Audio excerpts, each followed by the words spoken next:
Hello, everyone. Welcome to FDH Lounge mini episode 1918. You have with you here today FDH Lounge dignitaries Rick Morris and Ben Chu. Ben being our NBA chief analyst, chief hoops analyst on the program here, and Ben being here to break down the 2025-2026 NBA playoffs will ensure that, notwithstanding the number of this mini episode, it will not be the podcasting equivalent of the Spanish flu epidemic, Ben Chu. We will beat that bar. Are we talking about? Really? We're going there now. Okay. I'm trying to tie everything to the years in the I know, 20th I know, I know. century. We're just talking about Orlando falling to an 8 seed, even though they should be a 6 seed. We're just going to keep talking about this like that. But Well, maybe we should have been talking. Maybe we should have been talking about that happening to Orlando in the year that the Hindenburg happened, but we're still a number of mini episodes ahead of that one here. But 1918, talking about the NBA playoffs for this year, it came down to the last day of the season. The way that they did it with all the games happening yesterday and a lot of the shuffling, even on the last day. You talk about that again with Orlando. You had that last game between San Antonio and Denver. A likely playoff preview there. And as we were laughing about off air, the unmitigated joy in my heart that my Cleveland Cavaliers end up drawing our perennial punching bag in the playoffs, the Toronto Raptors. Whereupon I said to you, my only fear is after seeing the way that we demolished Miami in the first round a year ago and then couldn't get off the mat in the second round, injuries had a lot to do with that too. But I'm worried about it being too easy, but I'll take that right now. But a lot of chaos going down to the 11th hour here, Ben. But and I will say too, it's like usually Rick, the final day of the NBA season is a lot of chaos. But we saw a lot more chaos than we were expecting. Yes. I don't think anyone expected on the day where, especially with the Orlando Magic, like when they were facing Boston, like they were playing all their starters and they were showering over 34 points. Mm-hmm. And help essentially force Boston, force Orlando into a play-in scenario against a really good Philly team at this time, even though they don't have Joel Embiid. That's a huge narrative right now. So I will say, Rick, the East, it is interesting now. It really is. And I want to point everybody, as per always, whenever we do a segment like this, on the main page at fantasydrafthelp.com right now, right up there at the top, you'll see a link to the 2025-2026 FDH NBA end of regular season breakdown. So it's got our power rankings in there as the first category, but the overall rankings that come from the statistical index that we have. And again, thanks as always to Basketball Reference for access to their numbers in a lot of these different categories here. And the numbers always paint a very, very interesting picture. And as far as, again, tumbling down into not just the play-in, but the 9-10 round of it, number 10 overall in our power rankings is Charlotte. So they are the hardest luck team out of anybody in terms of how good they are right now versus where they're at as far as the seedings go. Interestingly enough, they're number 10, number 9 on the list, just barely ahead of them, Detroit. That's the second round series that I am predicting will happen. And I'm predicting the upset in 7 games. I think that Charlotte, again, they got to come out of the play-in. But I think that's a bad matchup for Detroit, given the fact that they can't shoot the three. And as for Charlotte, the shoe's on the other foot with that one as far as shooting the three, Ben Chu. Right. And I would say if that does come to fruition, Rick, I think one of the bigger things too is that if we're looking at just in terms of the Eastern Conference, that is one of those weird scenarios. Like, and again, too, like Charlotte still has to get out of the play-in tournament. They're facing Miami tomorrow. Mm-hmm. So I feel like that is still part of it. But as you know, in terms of the end of the season, Charlotte had the best point differential of any team in the league right now in the back half of the season. I believe, if I'm right, it's like 15.6. So yep. And again, the bigger thing for me is like with Detroit, it's like it's not necessarily with Kate, but we've discussed this, is that Detroit, I'm not going to disrespect Detroit. They are a fantastic team. Jalen Duren has taken the next step to being a legitimate all-star player. The bigger issue with them is that they're still within the bottom half of the league in 3-point percentage. Yep. And if you're facing a construct where you're facing Charlotte, Cleveland, and Boston, or the Knicks, I don't like that for them. That is not a great pathway to get to a title from this period of time. It's not gonna happen. I don't see it happening. They are 19th actually in 3-point shooting, and Charlotte for the season. And this show goes to show you the whole thing.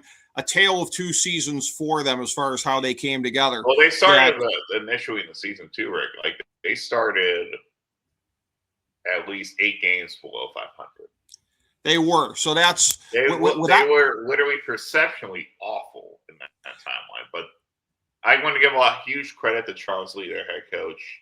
Yes. He was a assistant with Boston for a long time. He's done a fantastic job. I know they've been getting healthier with guys like Brandon Miller, and they picked up a handful of guys during the trade deadline, including Kobe White. So I feel like they have a really good team, and it's one of those weird years too, Rick, where normally the play-in tournament doesn't matter as much. They're just getting it to be fodder for the top tier teams. But if Charlotte can make a move, they can be very dangerous because that team is exceptional at shooting the three and playing incredible defense at the same time. Yes, and I really believe again that the turnaround has been extraordinary. Now you said that they were like, it was what you said, like plus 15 a game on the margin of victory toward the end. I did see the stat today. Actually, it's okay. For the rest of their second half of the season, they had the highest net rating in the NBA, which was plus 15.6. Yeah. Now, what's interesting is if you know anything about basketball, that is ridiculous. And yes, it is ridiculous. You're a good team and you're beating good teams consistently. Yes. Now, overall for the season, and this gives you a sense of how ragged the first half of the season was, they're 8th in margin of victory overall. But again, it's one of those things where you really have to look for not all teams, but some teams. It's only indicative of from a certain point of the season onward, and certainly Charlotte is one of these teams where, again, it would almost be more accurate just to sort of take their numbers from that date forward. But that's a thing where, again, you go back to the 90s. I think it was 94, that first round 1-8 upset. I think it was the first 1-8 ever between the Sonics and the Nuggies. And that was a thing where like, oh, huge upset. Nobody is going to be saying that if Charlotte ends up beating Detroit. No. And I'd say off the top of my head too, Rick, is that you have to give Charles Lee a lot of credit as the head coach, but you also have to give a lot of credit to Lonzo Ball, Brandon Miller, Diabate on top of that too, like Miles Bridges. They are a really good team, and I think one of the things that got lost in this season, strangely enough, even though they went on that insane run where they were like 15-5, it's kind of weird because like they're not being treated seriously going into this play-in tournament, and I'm like, they should be. This is one of the better offensive teams in that time. And look, I love Cooper Flagg. Cooper Flagg is literally going to be a guy who, in my opinion, is going to be an NBA champion and a multi-All-NBA guy. But Con Kneppel deserves the Rookie of the Year, period. It's not even ridiculous. He broke the rookie record for three-pointers, period. Yeah, and elevating a team the way that he has done so. Charlotte, just a downtrodden, let's just say it, to be accurate here, joke of a franchise for a long time. They've not been a serious franchise. And again, hiring Charles Lee, I didn't know as much about him, but I heard good things about him coming from Boston and kind of and we've seen it before with some of these top assistants. They come into a situation and everything that's there, it's just too much for them to overcome. And for Charles Lee, I didn't know if that would be the case or if he would be able to lead them through this. It's the combination of the great job that he's done with, again, the boost of this year with, I think, the 4th pick overall. So there is hope, even if you don't get the first pick or even the second or the third pick.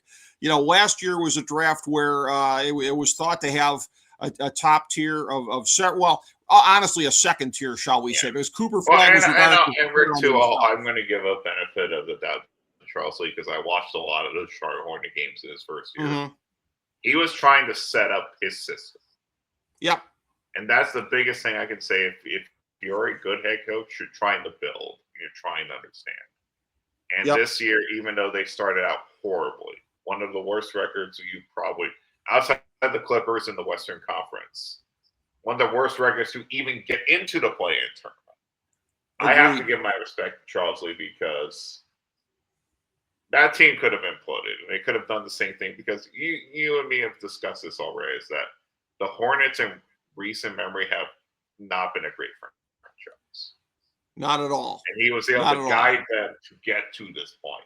And even if it doesn't pan out, I'll just use real. Okay, let's just say, okay, they don't make it to the playoffs. Mm-hmm. I'm going to tell you they're going to be a top 6 team in the Eastern Conference next season. Yeah, I think so. That's just an obvious fact in my opinion.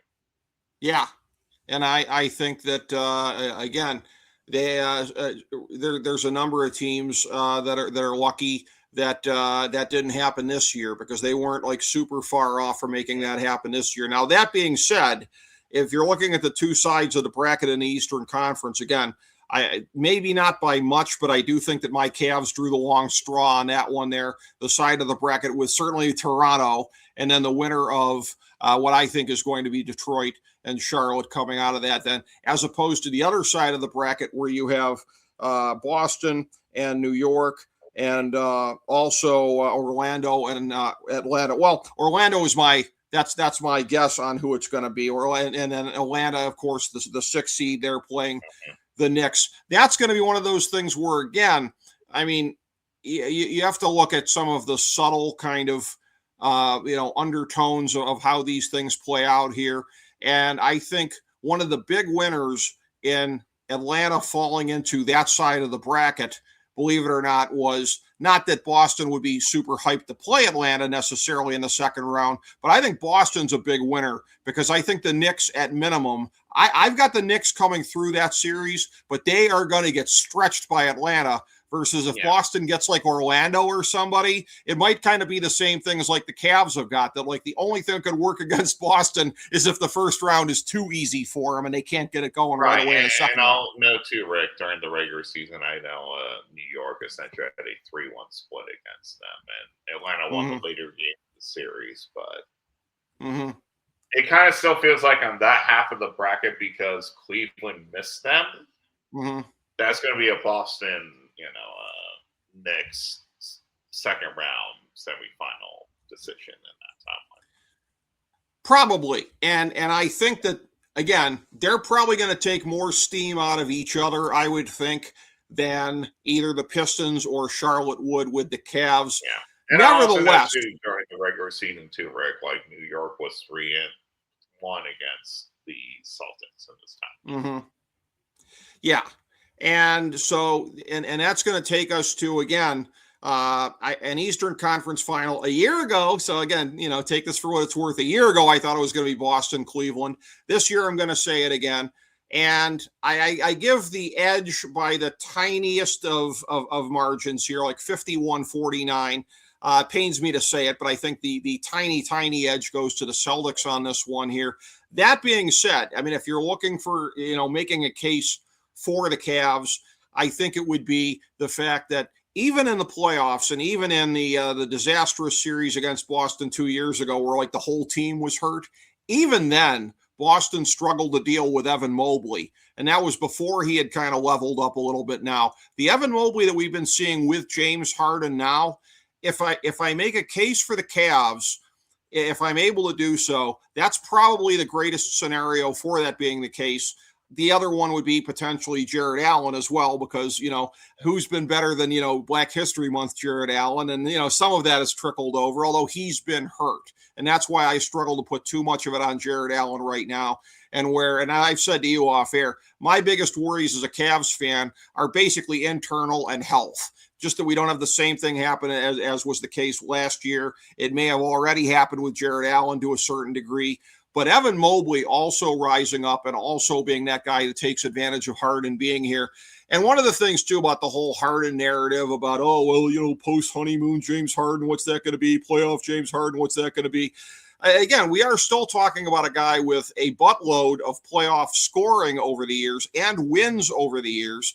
And again, I think it's been a situation where, in terms of the teams he's been on, like Houston in the playoffs years back, where it was sort of predicated on him having to play hero ball and maybe a younger version of him wanting to play hero ball a little bit now. Today, I mean, if his shot's not falling, what's he doing? He's feeding Donovan Mitchell. He's feeding Mobley. He's feeding Allen. He's feeding Max Strus, et cetera, et cetera. So I think that a lot of the media analysis about, playoff choker goes to a playoff choking team, I think that's all so much hot air. And I think what we see on the court in the playoffs is going to be substantially more nuanced than that just absolutely atrocious media storyline that we've seen. Right, and I think, Rick, as we know too, especially in this time in the Eastern Conference, the big thing is, how is Detroit going to play? Because we've seen this in other timelines with OKC. I know Seattle in the 90s, too, was a big construct of that. When you're so dominant in the regular season, you just don't know how you're going to perform in the playoffs. You can go one of two ways. You can either be dominant and amazing, or you're going to feel that pressure in the early rounds. And I love Detroit. I love Cade Cunningham. I think, honestly, I'm going to say it's like, I hate the fact he got injured to get to deal with all that issue with his lungs in this timeline. Yeah. That is out of courtesy. I feel like that's going to really hurt Detroit in this timeline. I know he's ramping up here. I know he's going to be okay, but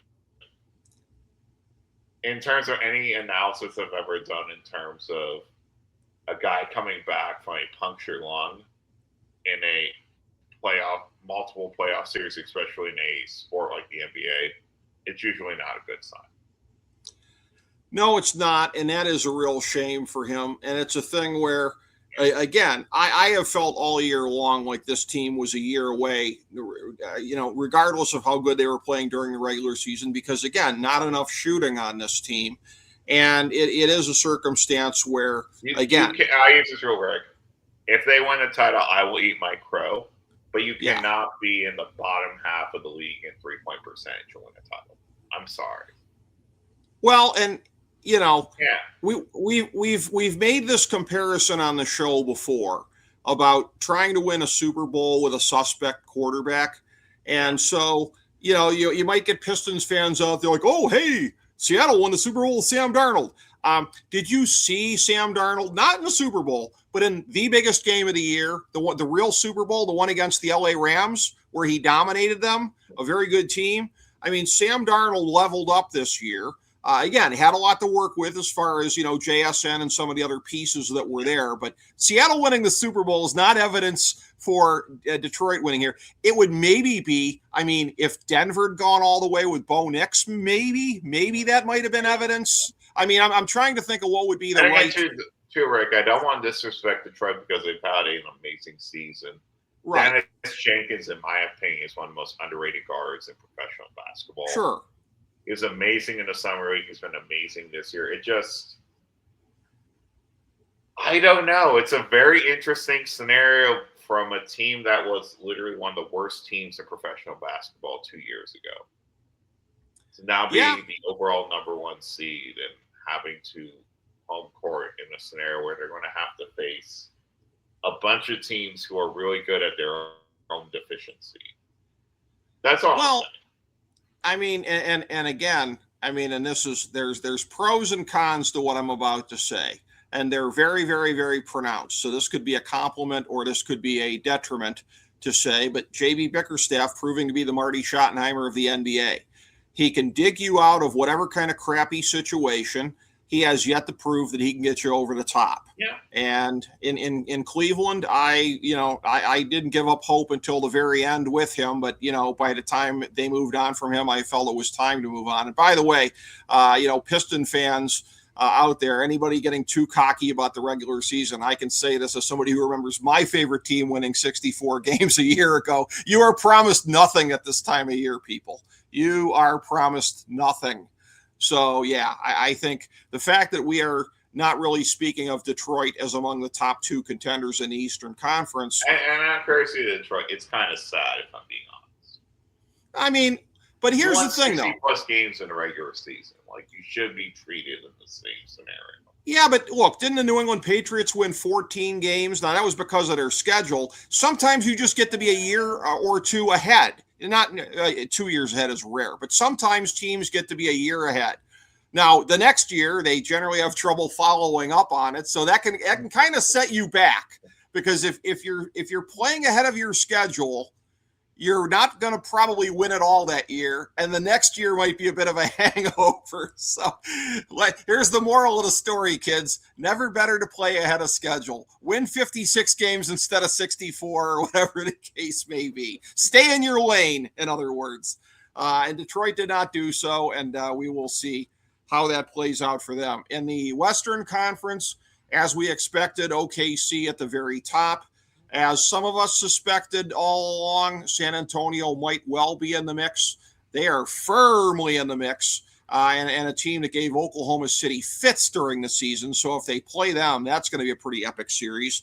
But the thing is, they're going to have to go through Denver in all likelihood to get there. This is presuming no first round upsets among some of the major seeds here. I will say that in talking about this, you talked before about the play-in tournament, that it has a lot more, type of, surprise appeal or whatever this year, whatever you'd want to call it, as opposed to the last couple of years when it was like, oh, hey, here's Chicago showing up to lose the first game. There's none of that kind of stuff. You've got a real motley crew on both sides of the bracket here. And in the Western Conference, you're looking at a first round game in the play-in of Phoenix and Portland. Like, I don't know that anybody saw that coming at the beginning of the year, that they would be the 7 and the 8 seeds going into the play-in. You've got, now I will say, we did say at the beginning of the year, clip and save, we called it. You got the Clippers and Golden State in the play-in. And you and I said at the beginning of the year, like, the math doesn't math on this, that like everybody that people think are going to be in the regular playoffs and everybody thinks is going to be up there, that's not going to happen. There's just not enough of these positions to go around. So the Clippers fall back to the play-in, and they're in the spot where it's single elimination along with Golden State. So you win those and you got to win again. But you've got a scenario in the Western Conference here. Again, I know that Memphis was maybe hoping that they might kind of step up this year. They didn't. And so, inevitably there was going to be somebody on the outside looking in. And so, but again, we're down to, and it'll be a fascinating first round series, I think, with Houston and the Lakers. I give the edge to Houston on that, with Luka not being healthy. Denver is going to have to get past Minnesota. That is one heck of a, first round obstacle. And Minnesota's been a team that's given them fits at various times in the past. But ultimately, what I'm seeing as being the difference maker in the West is San Antonio and Denver. They're probably going to have to go through each other. Oklahoma City, I think, benefits from what's going to be an easier path on their side of the bracket. I see the Spurs taking them to 7, but I see Oklahoma City repeating coming out of the West. How do you see the Western picture unfolding? I mean, my big thing too, Rick, is like, let's not disrespect Oklahoma City. They've been a fantastic team this entire season. I know they've been floundering, at least in the last back half, because I think everyone's like, they were expecting them to go 73-9. And that's just not realistic in today's NBA. Nope. But what I would say too is that they have a pathway that's going to get a little bit more challenged. And I would say too, it's like the one team I don't think they want to face in the first round is going to be Portland, because they're one of the few teams that could push them to a 6 or 7 game series. Wow. I'm not saying Portland's going to beat them, obviously. Okay. But anytime, as we saw last season, OKC had an incredible playoff run. But when they got challenged, that could be an issue. That's something we saw, especially in that series against, Denver, and we saw that in the finals against Indiana. So that's obviously a big thing. But I would say too is that OKC is probably the deepest team and the best team in this timeline. But we still don't know, because if you look at the data against San Antonio did really well against them. And I think the real question we have to ask at the end is like, does the NBA not want to catapult Wemby into that scenario right now? Right. Do they want to make him the face of the league and make him that guy? Especially after a time where OKC already has their championship.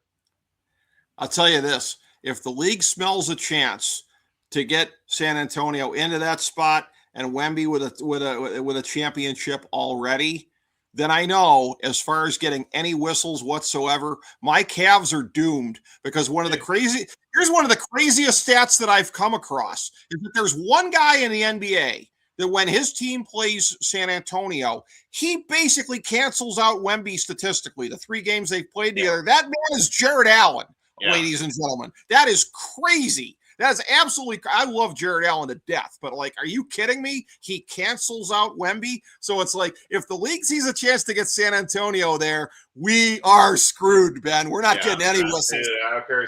We don't know. And it's a legitimate question because I think we all know, at least for the leagues, like they want Wemby to at least get a handful of championships.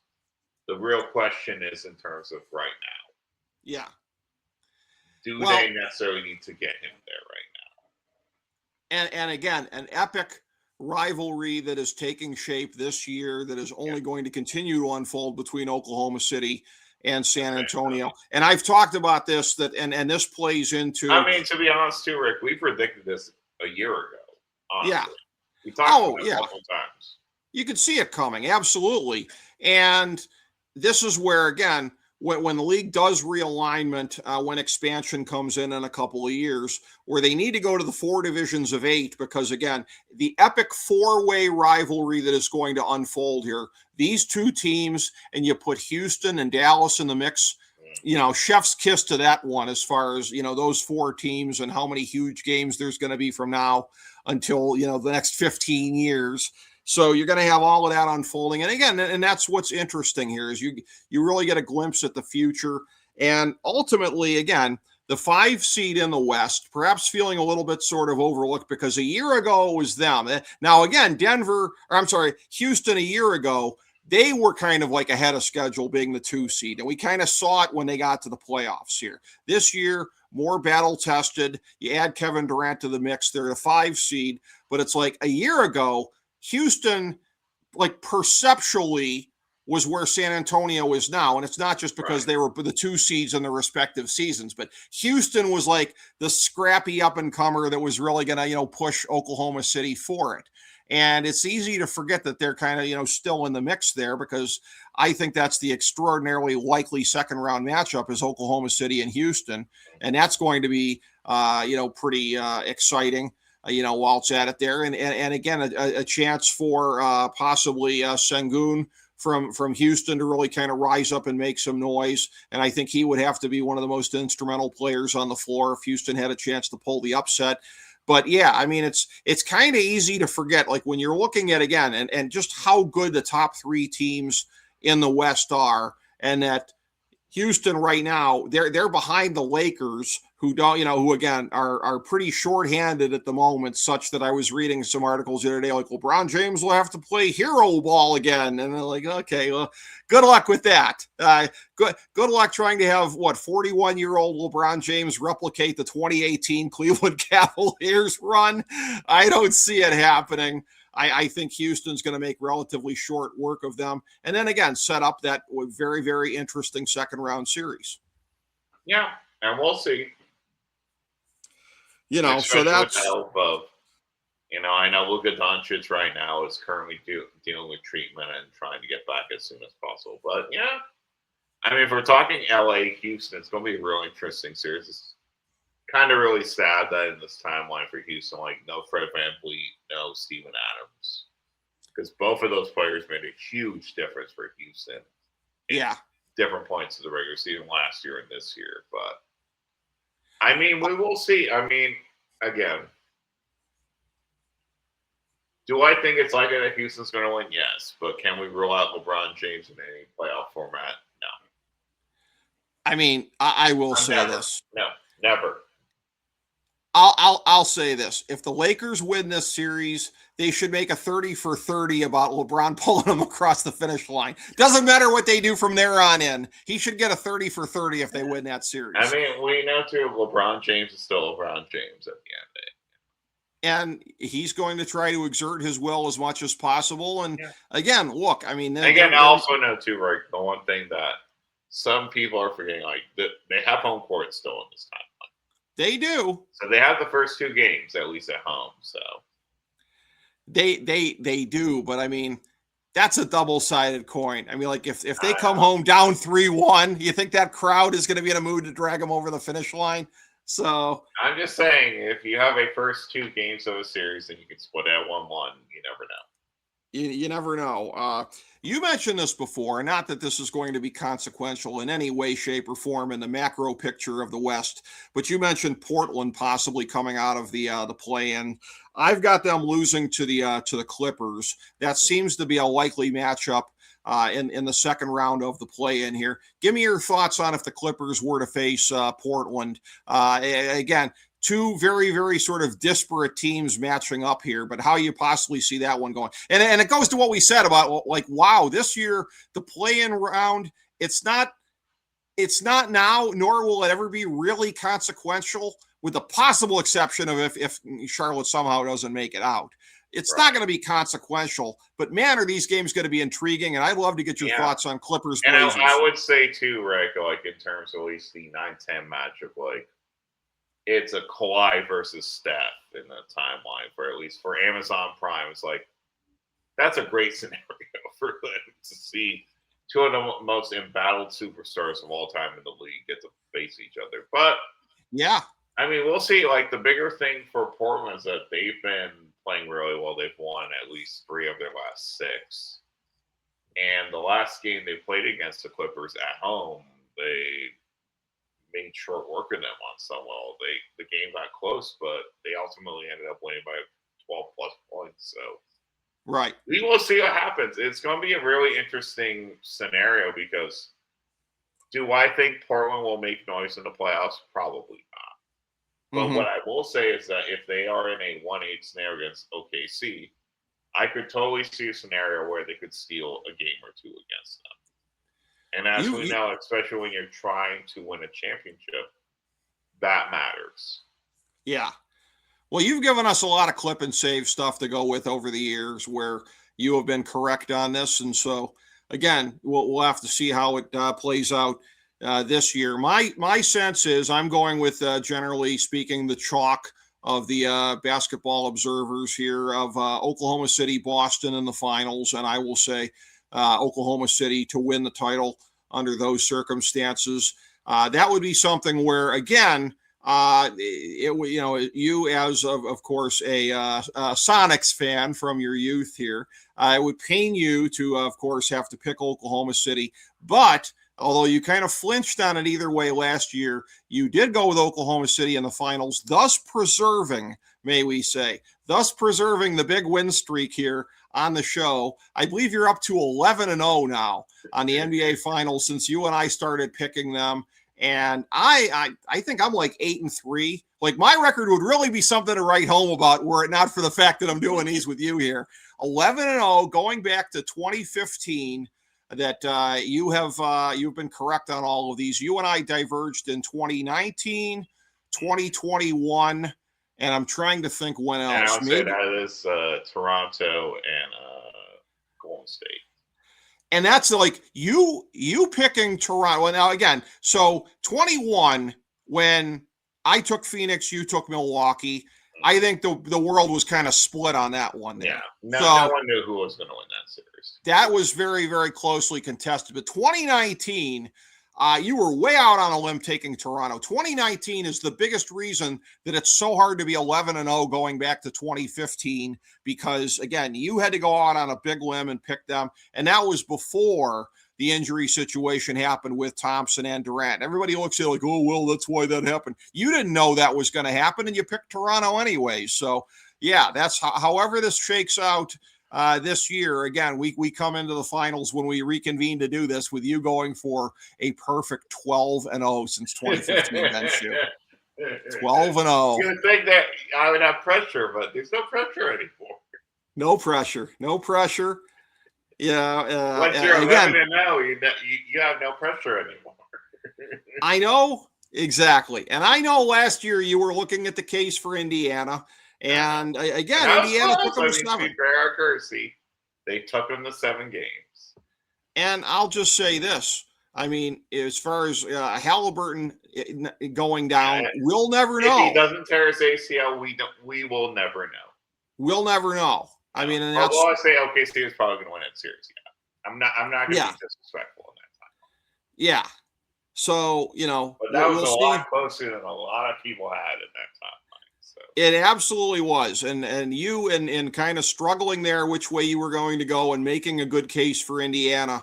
Again, although you didn't pick Indiana, very similar to your thought process from 2019, where you were looking at a lot of variables that the rest of the basketball world wasn't really considering here. And to be honest with you, that I wasn't considering. I thought Oklahoma City was going to curb stomp them, and I couldn't have been more wrong. It ended up being a series where Indiana was able to continue exerting their will as they had done going through the Eastern Conference playoffs, albeit, again, benefiting in some cases from injury situations that were there. And that's where I kind of thought Oklahoma City was going to expose them. But Indiana held in there really, really well. And I would say had they not made the Mathurin trade during the season here, it would be exceedingly well set up for next year. They take the gap year. They're hoping to do like a Tim Duncan kind of a thing in the draft this year. And it may well work out that way. They may well get a top 3 or 4 pick to be able to do something like that. But had they not moved Mathurin, then I think it would be a little bit easier to see how it works out for Indiana moving forward. But we can talk about this too, Rick, in terms of game 4. I can't remember if it was game 4 or game 5, where they had a late lead with Scott Foster on the ref. And Halliburton had 3 late turnovers that cost him that game. Yeah. And that was really, it was a costly type situation. No question about that. When it's just a simple matter of hanging on to the ball.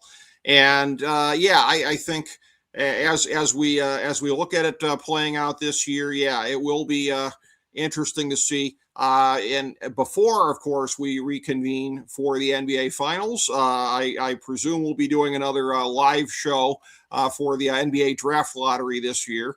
And that I don't know if we'll quite get the drama of last year with Dallas leapfrogging everybody to get the number 1 pick overall, but there's going to be an awful lot on the line with a big 3 in the draft here that, and I know that you, from having been at the NCAA tournament game in Portland, might perhaps say big 4 with Acuff in the mix. So seeing how it all plays out on lottery night. This is in comparison, Rick, I'll use this rule. It's like this draft class is somewhat highly touted, and the next draft class is not as much.